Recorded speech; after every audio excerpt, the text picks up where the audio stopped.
Keeping them honest. AC 360, CNN weeknights, 8 Eastern.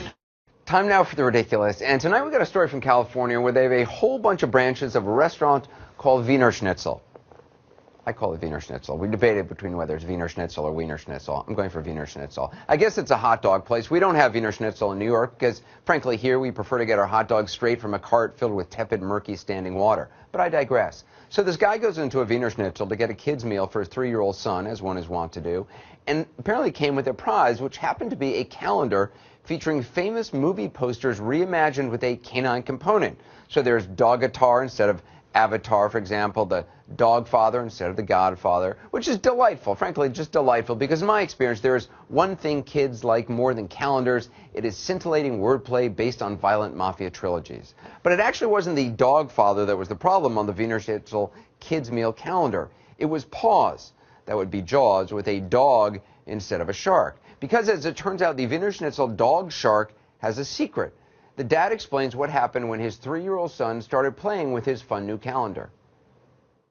We were a little surprised to find out when we got home that he had picked the sticker off one of the insert pictures, and it showed what appeared to be a naked lady underneath.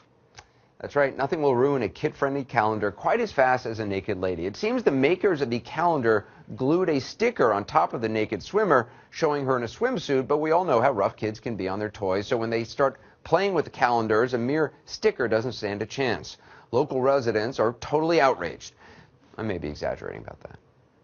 I don't think it's appropriate for that kind of age. By putting the sticker on there, at least they tried to fix it, because, I mean, cost-wise, I mean, it's going to be a huge cost to the company just to go back in there and reprint it for one picture. I think it's a bunch of nothing. I think that's very harmless, and obviously they try to correct it. Even though with the sticker on, it's kind of weird seeing a dog trying to eat a lady. I don't know.